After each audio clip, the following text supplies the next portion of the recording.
Hey guys, welcome to a brand new episode of Hot Projects, where we take a look at some of the biggest games on the blockchain right now. We're going to be taking a look at some very good projects in this current market, some free-to-play games with rewards that I think will be interesting to look at. We've got some new projects to take a look at and some updates on some old ones. Let's get into it. I'm back from Spain, recharged, ready to go. Let's get into today's episode.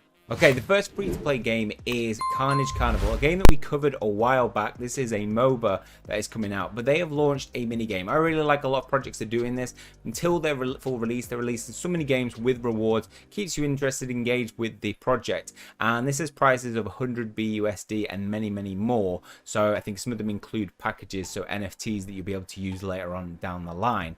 What we're trying to do is get into the top 10.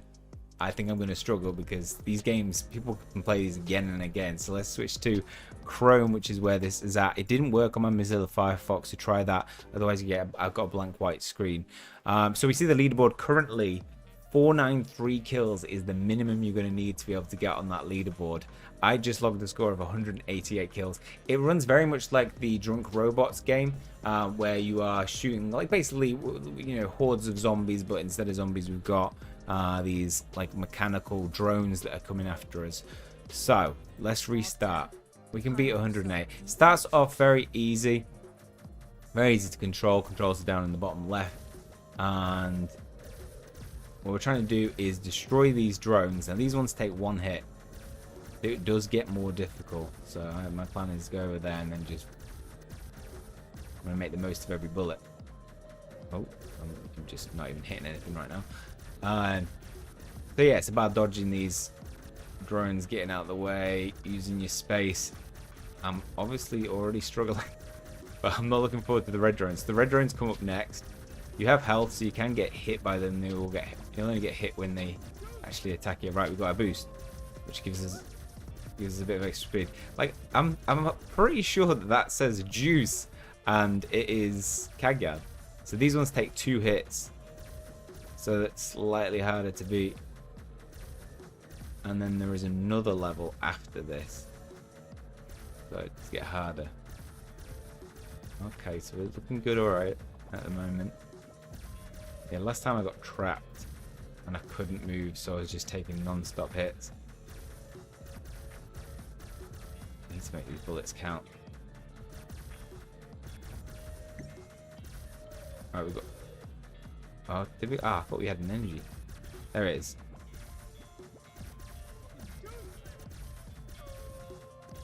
Yeah, it does sound like Kagian. I think it is. So now we've got these other ones, the robot droids. Let's go over here. We can take these out. I can only take 1 hit. I'm trying to beat a score of 188. Oh, we got hit. We beat a high score.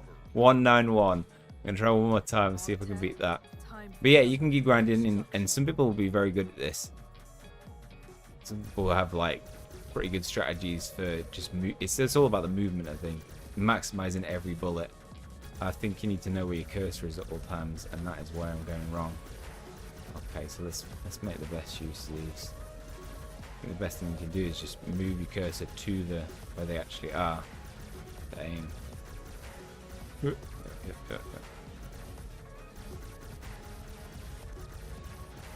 Most of my bullets there. Oh, we got hit early on. That's not good.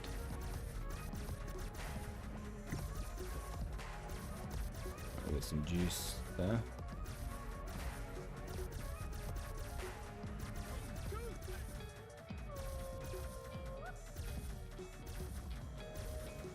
Increase the movement speed. Does it increase the damage that we do?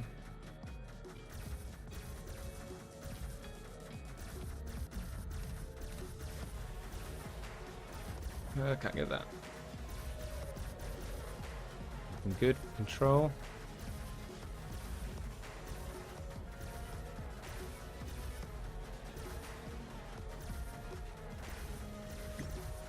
It's all about thinking ahead and finding gaps.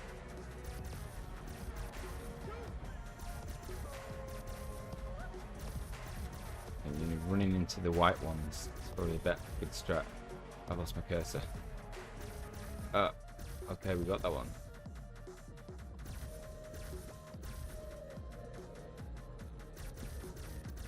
to these. We can take them out. We've got a big bundle of reds that we need to really work on destroying. I'm struggling here. Okay, we got hit.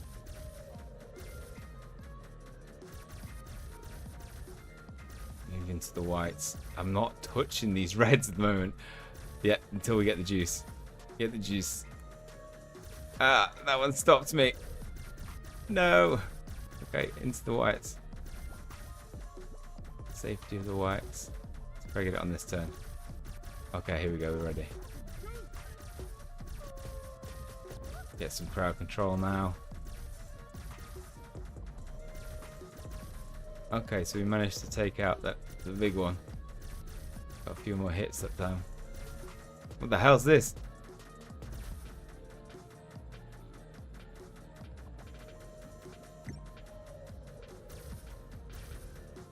Whatever it is, it's not dying. Does it have a shield? I'm dead. 283. A lot better than the last one. A new high score for me. Okay, so we had 210 kills to go. But you can see you can get used to it. And, you know, if you've got plenty of time in your hands, you can grind it, get good at it, and save your score, and have a chance of winning one of those prizes for the top 10. And the project itself looks really good, always welcoming a new MOBA into the blockchain gaming space. So check that out. All the links to that will be down in the description below. Next up is a personal favorite of mine, Undead Blocks. Really enjoyed this. Missed the second tournament as I was away on holiday, but I am back ready for the third tournament, the AKM Assault tournament, 12th to the 14th of August. There will be a prize pool of $10,000, and this is sponsored by Gemblock Capital this time around.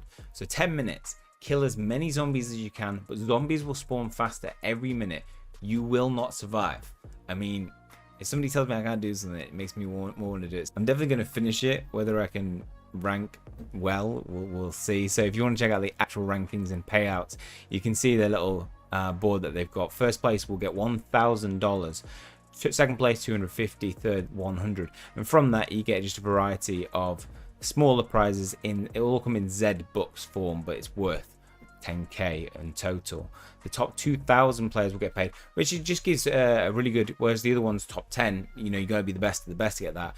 For this one, there's not going to be that many people playing, so there's a good chance that you'll get at least 30 Z bucks by playing and ranking a fairly good score. So the good chance that you'll place high enough, I reckon, as long as you survive those 10 minutes, you'll probably get enough kills to sit in the top 2,000 players. Some of you may be competitive and going for that first place, but there's some really good players out there. The great thing about Undead Blocks is you can download the beta now. You can practice and play and get used to it before you go into those tournaments. You can find the link to that in the link tree on their Twitter, and then you'll be able to sign up, get yourself an account, and download it and get playing now. Next up, a game that we covered a while ago, Cross the Ages. Now, we are privately invested in this project. I'm just checking. Yeah, we are. And this is an NFT card game with beautiful looking cards. They've had some NFT sales, some pack sales, which I've got some of. And they are moving very, very close to the game's alpha release, I believe. So we have the full CTA gameplay mechanics are now being released, ready for, I believe it's September the 8th, something like that, September the 23rd. Let's see if you're all set for the early access on September the 23rd. Early access, I'm not sure whether it'll be alpha or beta, whether they'll say that. People are voting the Primus pack as the best. But some big news in the game's development, as they actually held an event. So the team got together with some members, hundreds of community members who joined them to try out the CTA trading game, and they got some positive feedback from this. I think this is really good for, you know, showing that the game is in production and just showing the team behind it as well. So we can see them, you bring these tablets that you're able to actually practice the game on. See here, there's like a system of probably weaknesses and strengths against other elements. We have the actual card game layout there, and it's great to see that people are able to play it already. Whether it'll be integrated into the blockchain, don't know. Whether it'll be testnet or mainnet, unsure at the moment. But I'm really excited to see this being produced. There are way more card games coming into the NFT gaming space, but when you compare it to card games outside of the NFT gaming space, there's still not that many in comparison, and really there's a few competing for dominance over which will be the biggest. Across the Ages is definitely one that I really like the look of, not just because it's a card game, but of their the project in the future of what they're trying to build. They want to turn it into an animated series. The artwork on it's really, really good, and I think the project itself as a whole is a really strong one, separate from the trading card game. You can check out all the videos on the community test via their YouTube, which you can all find on Twitter, and you can check out the game overview. I think what remains to be seen is this going to be one of the better NFT card games. Its competitors, obviously we've got some of the ones that are out there already. Mytheria is one coming that is very far ahead in development. Personally, playing the game now, I'm not that excited for it. I feel like it's not very intuitive and could turn people away. You want to be able to understand it pretty quickly in a card game, unless you're trying to attack those more experienced players. I think when you get more complexity, the game does get better as a result of it. So I think it's weighing that in, you know, trying to attract people to it whilst making it complex enough that there's a good skill to earn element to it. The other competitor is definitely Synergy of Serra. This is a game that is going to be very big. The card artwork is really, really stunning. This is something I bought packs of a long time ago, and they're just moving towards the creation of all their cards very, very close to it. So if we go to their website now, we have a percentage counter on how far they are ahead. So they sold out of all their crates over a good span of time, and I picked them up very early. So, you know, the tier ones didn't cost $11. I think they were like $1.50, and the base set crates were very cheap. Yeah, so we got tier 1 was $1 and transcendent sets were $2. So I picked it up around tier 1 and got them pretty cheap. So the value of them may have increased significantly now. The website gives us a sneak peek into the project artwork and how the cards will be designed in terms of their effects and power.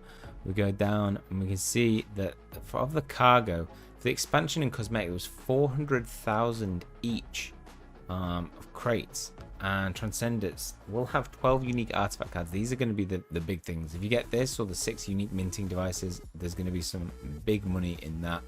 In treasures, 12 artifact cards. The project has 59,258 people enlisted. They have their goals and our rewards, so some of what we've earned by enlisting. And if we scroll down, we can see the roadmap is 91% the way of the transcendent crate opening. So we're getting very, very close now, and towards Lost on You, which I'm not sure what that is, and then closed alpha launch. Base crate opening is 42% of the way. So it's not moving really, really fast, but if the quality is really, really good, this is definitely one that I think a lot of people are invested in and waiting for to do big things. One of the problems with card games, though, I think in the NFT gaming space, is you want to have a good chance of playing whoever you are. You know, if I own one pack and that gives me enough of it to create a deck, I want to have a good chance of being able to beat people. And these rarities and qualities, when you get 1%, if you got a gold legendary, it can really turn the tide of the battle way in your favor. And if it's too powerful, it's hard, because if it's too powerful, you know, you lose people in that, because why would I compete against a card that's good? If it's not good enough, the cards themselves, and based on being legendary or gold, don't have as much value, so people don't want to purchase them off the marketplace for lots of money. So it's really hard weighing that up in the NFT gaming space. Out of all the card games out there, this is one I'm most looking forward to. I just feel like the development has been slow of the artwork. It may correlate with the quality being high though, hopefully. Something to register for definitely is the Elluvium avatars. So you can subscribe now, just put your email in there and you'll be registered. They will be having a set of 150, the Genesis set, Alluvials, that will be released in batches. Each batch is only available for a limited time, so make sure that you're one of the first to get your exclusive configurable Elluvitar. I think getting involved in anything with this project, you know, owning like one NFT for sure, is worth having. So yeah, I'll be picking one of these up What we'll say though, if they are selling them in batches, the first one might not be the best one to go for, because you know that's when a lot of people are trying to buy and there's a huge demand because the supply is lowest. So sometimes waiting for those later batches, which I've done with the land on this. I know there's going to be future lands being sold. I'm waiting for those so that the demand is going to be lower and hopefully the prices will be cheaper with that. And finally, we have Dead Drop. Now, this is a vertical extraction shooter, which we don't have in the NFT gaming space. It is developed by Midnight Society. If you are not aware of what Midnight Society is, it is a games development studio that's headed up by Dr. Disrespect. So obviously a huge name in the gaming space. And coming into the NFT gaming space is a huge move. And really exciting. I think this could be a project that's well worth getting involved with. So they have their passes. They've got a slight little trailer. It's not a trailer really. It's just an announcement for Dead Drop releasing the access passes. So there was 1,859 available for access pass holders only on midnightsociety.com. And you can go to the website, that's on the top of their Twitter, and find a little bit more about the project. So we see the Founders Access Pass applications have closed, or Series 0 patches have been claimed. And you can start here, you can sign up, log in, send a link, or you can sign in with any of these accounts. I'm just going to do that because it's way quicker. Go shiny, continue to boom TV. And so 0 items have been collected for me. Access pass restricted, series patch restricted. You missed this one, but you're not done yet. Additional access passes and patch series are in the works, so it's well worth following to be able to get heads up on those. We can see the Visor Cortex database that will be available. It's pretty cool looking. I like the designs on these. And they've got plenty of variations, and we can go into the Dead Drop snapshots. So this is what some things will become available, some of the keys available from the Dead Drop snapshots. So yeah, definitely worth following. I think it's a big project coming into the NFT gaming space with a big face, big name behind it. Okay, well that's all for this week's hot projects. Hopefully you've enjoyed it. If you have, please leave a like on the video. It always helps the channel out. Hit subscribe if you want to keep up to date with future content. That's all from me. See you guys soon.